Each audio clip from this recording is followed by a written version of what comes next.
One of the first time off-meta picks really got a shine in front of the League of Legends community was in Season 1 World Finals, where Fnatic's Shushay would use an AP version of Alistar mid to help carry his team to ultimately win the whole tournament. You may or may have not been around for when this happened, but I know when I was first watching this live, it really piqued my interest in League that much more. But quickly following that victory, Alistar's AP ratios and auto attack buffer with his headbutt was removed to effectively push the cow back into the bot lane where he belonged. And through years and years on the Rift, and with a rework, that's pretty much been where Alistar has stayed, with some pretty consistent and balanced numbers. Well, that's where he stayed until recently. Just last season, a new player has brought Alistar back to a solo lane and has melted the pick all the way to Master Tier. The player we're analyzing today is known as Canner22 on the North American server. Canner is known for his strange off-meta picks in the top lane, of which this season he's played Alistar top the most to some astounding results. I've been trying to get in contact with Canner for weeks, but alas, the person does not seem to have any social medias, Twitch accounts, or like to accept random friend requests from people they don't know in the League client. So instead of going through a whole deep dive on their story, I'll tell you what I know about them. This account for Canner has ranked history spanning back to Season 6, where they played very little ranked games and only ended up in Silver. It looks like they didn't start taking ranked seriously on this account, if they have multiple accounts, which I think they may, until Season 8, where they split time between both mid and top and made their way into high platinum playing meta picks like Rise. In Season 9 and 10, they started working in some off-meta top picks like Twitch and were able to push themselves into Diamond Tier. And in Season 11, they started using almost strictly off-meta top laners, including Twitch, Lissandra,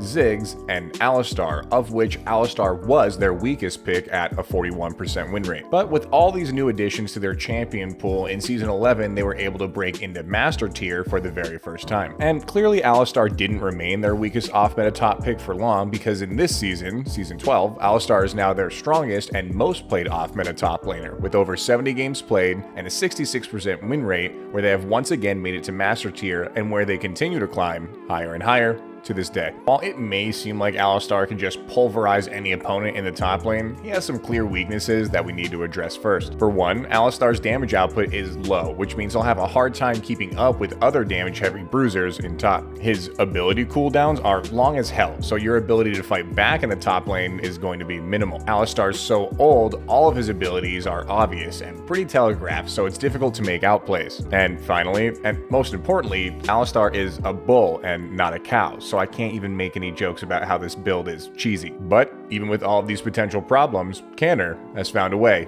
to make it work.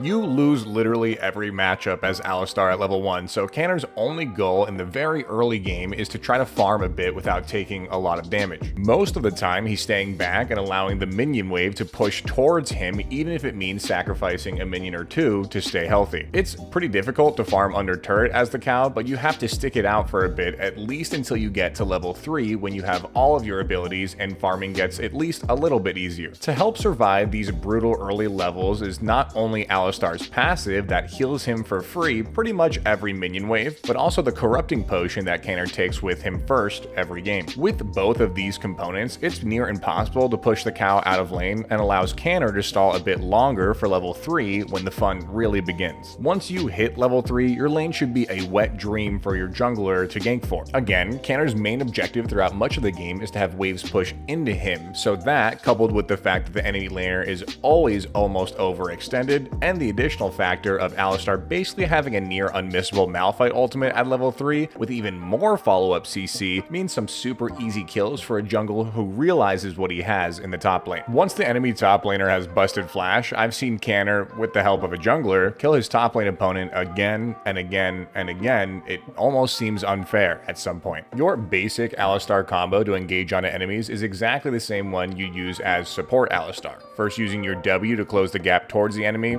Once at the enemy, you'll use your Q, knocking them up into the air. Once in the air, you'll auto-attack them and activate your E to do even more damage, and then you'll walk them down to allow all of your E stacks to build up and finish off with one more auto-attack to finally stun them. Of course, it's not ideal to have to wait for your jungler to have to make plays, and to get around that, Canner does have a few tricks up his sleeve to get solo kills even before he has items. This includes using your best friend that's been standing next to you for the majority of the game, which is your turret. As you know, Alistar excels at locking up opponents, so after freezing a wave just outside of his turret's range, or right when the last enemy minion is going to fall from his turret, he'll start up what I like to call the cow crushing turret time combo, where he'll first activate his E, starting to do damage and gain trample stacks, use his Q to knock the enemy in the air and accrue even more trample stacks while positioning himself behind the enemy, follow up with his W, pushing them even further into turret range, and then walking towards them to gain his last stacks from his E and auto-attacking them to stun them in turret range for even longer. You would think in master levels of play, people would be ready for what would seem to be a very obvious maneuver, but it seems like many top laners are simply tilted going up against an Alistar top and will regularly get outplayed by this tactic. Or even worse, they'll try to dive him while he's hugging turret and suffer the same fate, all thanks to all of that CC. It's pretty nuts. Once he's either gotten a lead from the CCTT combo or from his jungler continuously booty bumping his top lane opponent, now he has some ability to bully himself. What helps enable this most is having cash to purchase Bammy Cinder. Beyond doing the obvious of helping Canner do more damage while he's right on top of his opponents from his basic combo, it also constantly keeps him in combat by just being around any opponent, including minions. This is valuable because the keystone he brings every game, which is Grasp of the Undying. Grasp, for those who typically play support and are unaware, activates after being in combat for 4 seconds and empowers your next auto attack to do 4% of the target's max health, heals you for 2% of your max health, and also permanently increases your max health by 5 as well. So with Bammy Cinder almost always keeping you in combat, that means that literally every 4 seconds this can be procced multiple times in an elongated trade. Grasp of the Undying with Bammies and the extra damage from Corrupting Pot makes Alistar do much more damage than a lot of opponents believe you can do, and solo kills are not out of the question and happen much more often than I'd ever assumed when I first learned about this build. Add on the extra attack damage that Alistar's ultimate also gives him, and you got a cow that's bringing the slaughter to you. Oh yeah, his ultimate. We haven't even talked about that yet. Once he's beaten enemies into submission and now they're hugging their own turrets, this makes it so they can find no refuge once the script has flipped. Just like in the bot lane, Alistar's ultimate makes him one of the best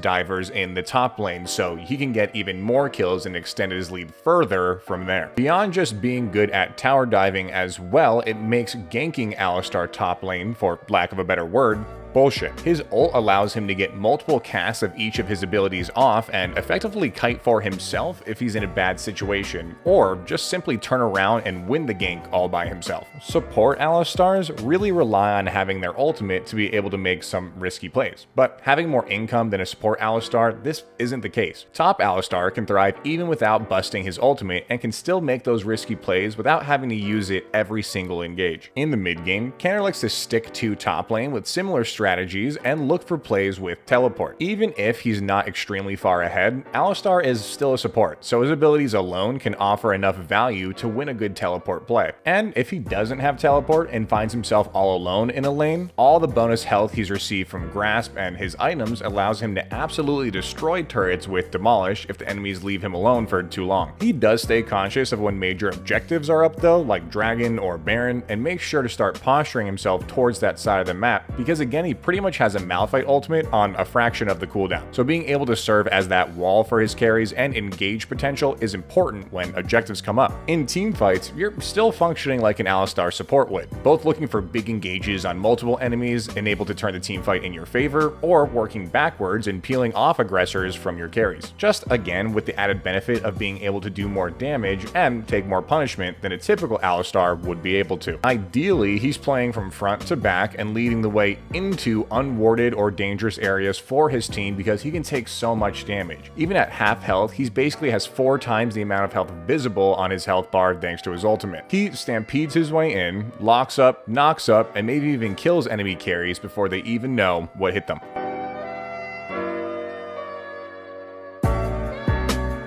For his build, he starts every game with a Corrupting Potion. From there, he'll start to rush for his mythic item, grabbing a Bammy Cinder first, and then building immediately into Sunfire Aegis. By then, he'll typically have the magical footwear from his runes to be able to build into his level 2 boots, almost always getting plated steel caps, but sometimes picking up Merc Treads. He'll look to the enemy team for his next items, building tank items to counter the enemies like Thornmail, Frozen Heart, Force of Nature, Abyssal Mask, or Dead Man's Plate. If the game goes long or needs some more oomph in his build, build, he'll buy an elixir of iron, and throughout the whole game, like a good solar laner does, he's buying control wards to help win the vision game. For his runes, he goes Grasp for more damage and health, Demolish for better sieging, Second Wind for more sustain, and Overgrowth for even more tankiness. He also brings magical footwear to save some cash, and Time Work Tonic to help with sustain, and because it synergizes well with his corrupting potion. For his flex runes, he brings 1 ability haste, 1 armor, and either scaling health or magic resist depending on his lane opponent. Alistar Top synergizes well with strong enchantress supports on his team like Sona or Soraka, or champions that can play off of his CC like Yasuo or Samira. Alistar Top struggles against range top laners like Teemo or Vayne, or top laners who can mitigate his tankiness like Set or Darius.